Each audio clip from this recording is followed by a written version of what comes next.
Salut, ici c'est King of Kings dans le bâtisseur. Bienvenue une nouvelle fois à une autre édition de notre show.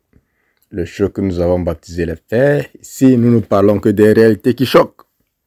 Aujourd'hui, nous allons aborder un sujet important comme d'habitude. On va encore parler des femmes. Ouais, bien sûr, nous on va toujours parler des femmes et des hommes, puisque ce sont les deux là qui forment la vie, donc on est dedans. Donc ce soir, nous avons intitulé notre sujet « Comment les femmes traitent leurs enfants en fonction de la quantité des ressources ». Un titre assez long, ben c'est ça. Non, on va pas trop durer, c'est un truc vite fait. Des omelettes quoi, ouais un peu. On a toujours dit que les femmes, bon bref, les humains sont régis par deux choses, la survie et la reproduction. Mais que les femmes ont un penchant beaucoup plus vers le côté survie, alors que les hommes ont un penchant beaucoup plus vers le côté reproduction. Le pourquoi les hommes ont tout le temps envie de chicoter, alors que les femmes ont tout le temps envie d'escroquer quelqu'un, de manipuler quelqu'un afin de lui retirer les ressources. Vous voyez un peu. Donc, pourquoi je dis ça? Je vais en venir au sujet dont on veut parler ce soir. C'est-à-dire que chez la femme, tout ce qui compte, c'est que primordial chez elle, ce sont les ressources, c'est-à-dire la survie. Voilà, c'est comme ça que le cerveau de la femme fonctionne. C'est la survie d'abord. Donc, c'est l'instinct de survie qui pousse la femme à agir comme elle agit. Parce que dès qu'elle sent qu'elle est en danger, il faut qu'elle fasse une bêtise. Dans son cerveau, c'est comme ça qu'elle veut survivre. Elle veut rester en vie. Voilà. Donc, vous allez voir, si vous constatez dans nos sociétés, que les femmes qui ont épousé les hommes riches, le traitement qu'il y a entre ces femmes et leurs enfants, vous allez voir que beaucoup plus de temps, il y a un amour. Vous voyez un peu. Mais quand ces femmes sont mariées aux hommes pauvres, vous allez voir que cet amour-là, son niveau diminue entre ces femmes-là et leurs enfants. Souvent dans les familles pauvres, la relation mère-enfant, il y a bien sûr de l'amour. On ne va pas dire qu'il n'y a pas d'amour. Il y a de l'amour, mais il y a beaucoup plus une relation comme ça se passe dans l'armée. C'est-à-dire que la maman, elle forme l'enfant à devenir quelqu'un qui peut réussir. Mais dans les familles riches, souvent, c'est beaucoup plus l'amour qui est donné. L'enfant est chuchoté. On lui dit tellement de choses positives et de bonnes choses qu'il a ce que les Anglais appellent self-esteem. Voilà, il a une confiance en soi des fois démesurée. Parce qu'il n'a pas grandi dans un environnement où les ressources manquent. Lui, son seul souci, c'est de trouver sa voie dans la vie. C'est son souci, ça. Souvent dans les familles riches, c'est ça le souci des enfants. C'est de trouver leur voie. C'est qu'ils ont tout ce qu'il faut comme base à leur niveau pour se développer. Maintenant, quand cet enfant ne réussit pas, les causes peuvent être multiples. Des fois, la faute aux parents, des fois, la faute à l'enfant lui-même, des fois, la faute à son environnement. Mais dans les familles pauvres, dès le bas âge, vous allez voir que l'enfant, et c'est ce qui se passe la plupart du temps en Afrique, vous allez voir que les enfants, quand vous regardez dans les yeux de leur mère, Vous voyez ça comme l'enfant là, il est l'espoir de la maman. Vous voyez un peu. Il est l'espoir de sa maman. C'est là la différence entre les deux. Est-ce que dans les familles riches, les mamans font tout, elles donnent tout parce qu'il y a tout à leur disposition. Donc, elles donnent tout à l'enfant pour que l'enfant devienne quelqu'un. Mais dans les familles pauvres, cet enfant est considéré comme un billet de loterie. Et un billet de loterie gagnant. Bon, ce n'est pas n'importe quel billet de loterie. Donc, cet enfant est formé comme un soldat. Il n'a pas droit à l'erreur. Quand vous voyez les gens grandir et qu'ils ont certains comportements, ça vient de leur environnement. L'environnement dans lequel ils ont grandi. Quand vous prenez un gars comme Choupo-Moting et que vous prenez un gars comme Vincent Boubacar, regardez les deux messieurs-là correctement. Regardez dans leurs yeux. Regardez dans leur regard. Leurs regards ne disent pas la même chose. Ou un peu. Je ne les connais pas personnellement, mais physiquement, on peut essayer de deviner d'où ils sont quittés. Ou un peu. Je vais parler de ça ce soir. C'est-à-dire que plus les ressources sont abondantes, plus la mère a tendance à aimer ses enfants. Et cela de façon inconditionnelle. Bon, moins les ressources, moins son amour.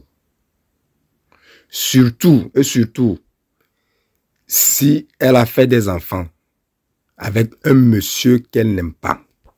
Supposons qu'elle a eu un coup d'un soir avec un monsieur qu'elle n'aime pas et puis elle est tombée enceinte.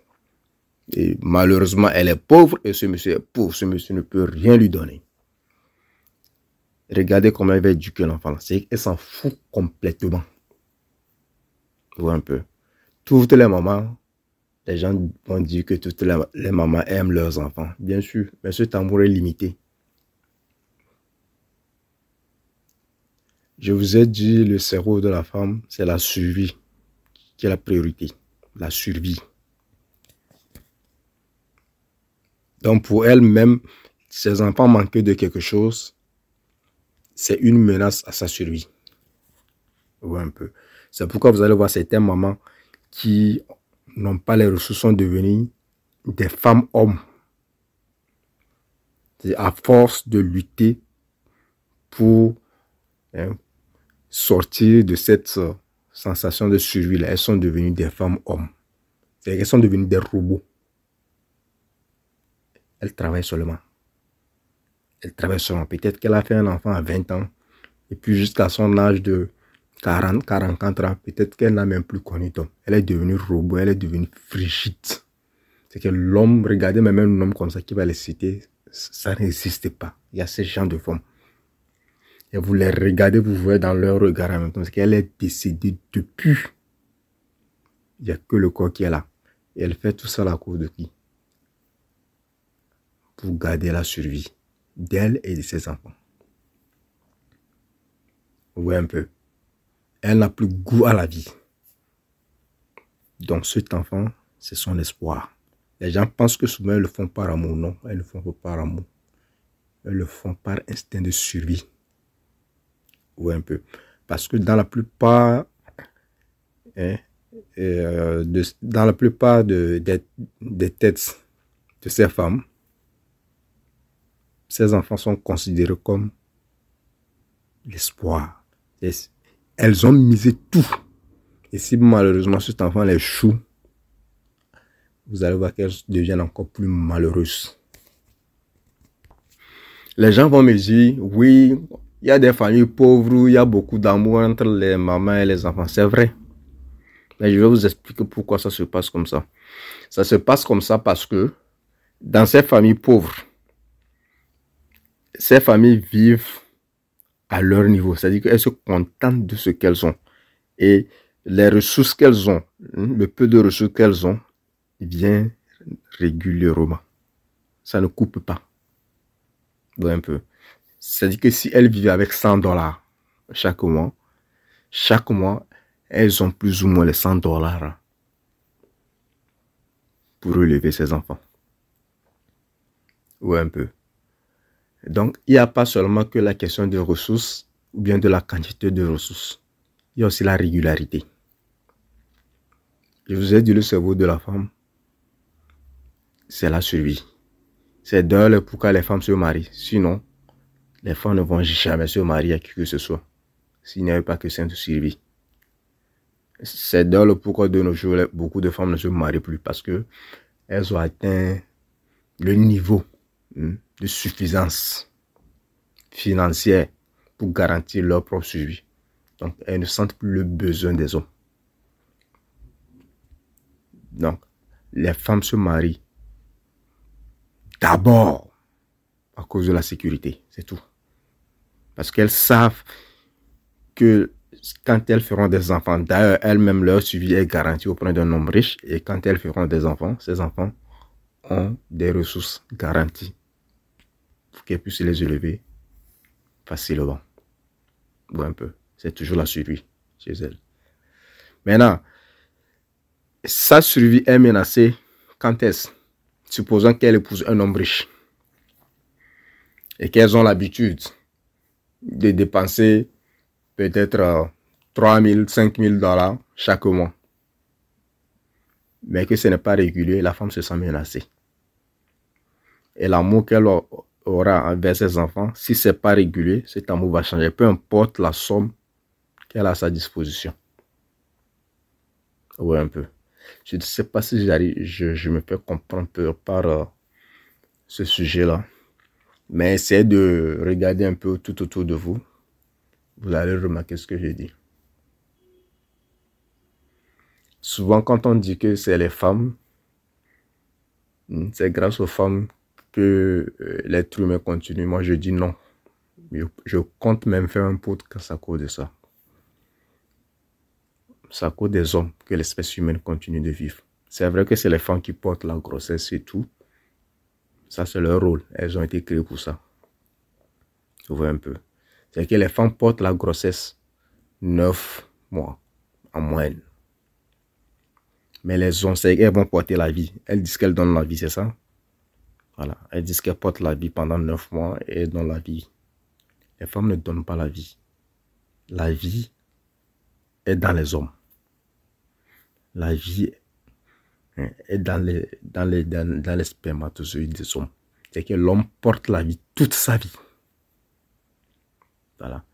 Maintenant, la vie qu'il porte à un moment donné, il l'implante dans l'utérus de la femme pour faire de cette vie-là une forme physique. C'est ce que nous sommes. Vous voyez un peu.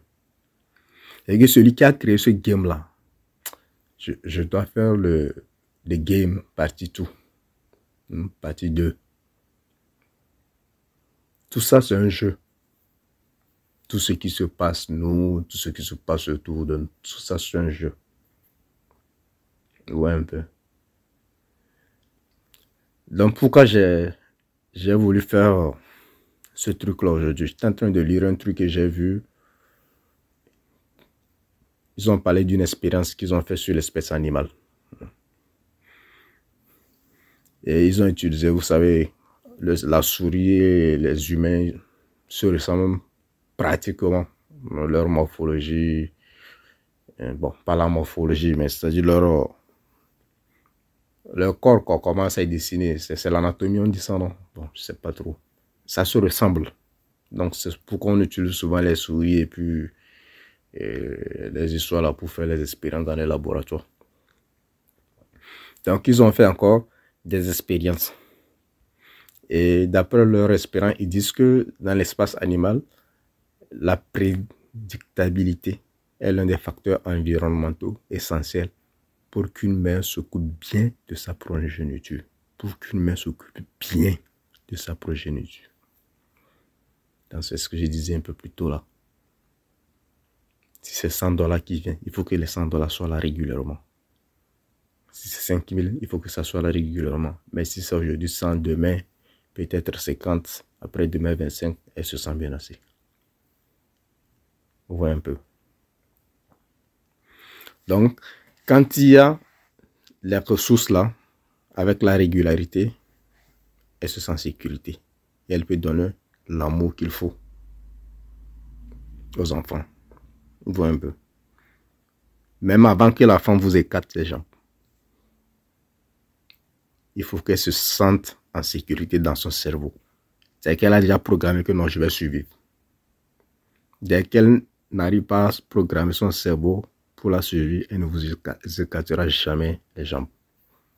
C'est pourquoi les femmes qui écartent les jambes pour de l'argent, on dit souvent qu'elles fonctionnent contre nature. Parce que ça, ce n'est pas la femme. Bon, un peu. Elles fonctionnent contre nature. C'est vrai, même ces femmes-là, elles font ça à cause de la survie. Parce qu'elles pensent qu'en faisant ça, elles vont rester en vie. Mais il y a beaucoup de causes à cela aussi. Ouais. Donc, l'étude a fait quoi? L'étude a installé des femelles de singes rhésus avec leurs petits dans 3 environnements différents. Le premier singe disposait d'une nourriture abondante chaque jour. Dans le deuxième, la nourriture était chaque jour en faible quantité. Et dans le troisième, la nourriture était abondante certains jours et rare à d'autres. Heure par heure, on a filmé les mères en train de s'occuper de leurs petits. Les jeunes qui étaient dans le meilleur environnement, celui où la nourriture était abondante, avaient été l'objet de soins maternels de la meilleure qualité. Tandis que ceux qui se trouvaient dans l'environnement où la nourriture était rare, mais régulière, étaient presque aussi bien traités. En revanche, dans l'environnement imprévisible, non seulement les mères s'occupaient peu de leurs jeunes, mais elles les frappaient et les attaquaient. Et elles et eux avaient un niveau d'hormones du stress supérieur et un niveau d'ocytocine inférieur à ceux des autres. Chez les humains, un environnement imprévisible rend les mères craintives et timides. Et les bébés manifestent des symptômes de dépression. Ils s'accrochent à elles et sont moins intéressés à explorer et à jouer avec les autres enfants. Autant de caractéristiques qui persisteront à l'adolescence et à l'âge adulte. Cette étude vient à l'appui de l'opinion communément répandue selon laquelle les femmes sont de meilleures mères dans un environnement prévisible. D'après la primatologue Sarah Hardy, les humains sont devenus au cours de l'évolution des reproducteurs coopératifs dans des structures où les mères ont toujours pu compter sur d'autres femmes pour dispenser des soins à l'eau maternelle à leur progéniture.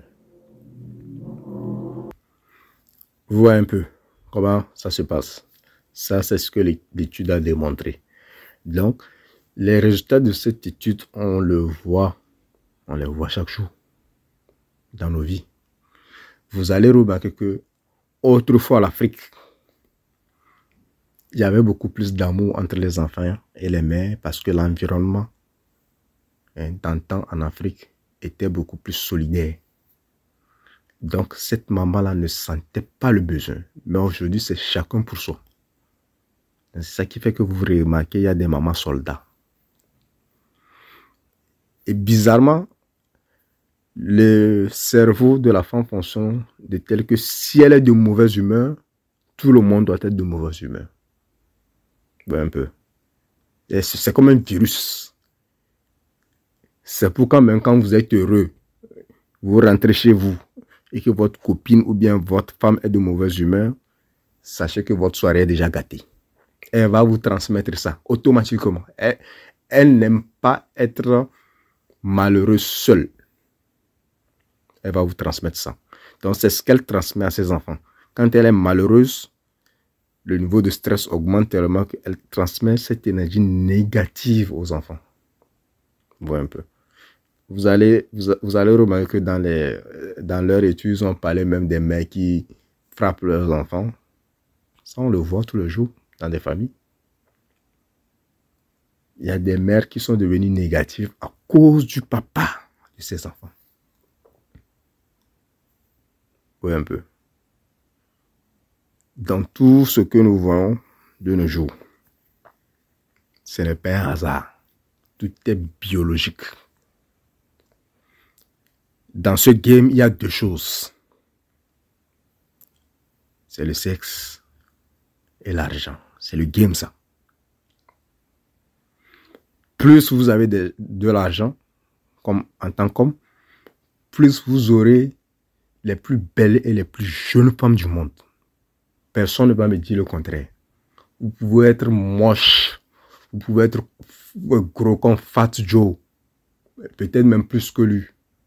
Si vous avez l'argent, vous aurez les plus belles femmes du monde.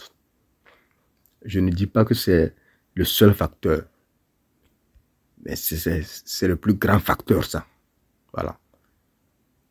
Si vous avez l'argent, cela ne veut pas dire que la femme ne va pas vous tromper. La femme va vous tromper, même si vous êtes l'homme le plus riche du monde. Elle s'en fout de ça. Mais si vous avez l'argent, elle est avec vous. Parce qu'elle a besoin de survivre. Ou un peu. Donc, sur ce, je vais m'arrêter ici pour ne pas trop bavarder. Juste, le sujet, c'est juste pour faire comprendre que l'amour de la femme envers ses enfants dépend des ressources, c'est que de la présence des ressources et aussi de leur régularité. Oui, un peu. Voilà, donc c'est ça. Donc plus ces ressources ne sont pas régulières, moins son amour. Plus c'est régulier, plus son amour avec ses enfants. Donc, je vous ai dit, l'amour de la femme n'est pas gratuit. Vous allez toujours payer. Elle n'aime personne à part elle-même. Même ses enfants, pour les aimer, il y a une condition. Voilà. Vous voyez un peu. Les enfants qu'elle a mis au monde, il y a une condition pour qu'elle puisse les aimer. Donc, vous, en tant qu'enfant de quelqu'un, vous pensez qu'elle va vous aimer. Continuez pas à rêver. Moi, je vous laisse. C'était King of King's Son, le bâtisseur. Je sais, vous passez une très belle soirée sous la protection divine. Ciao.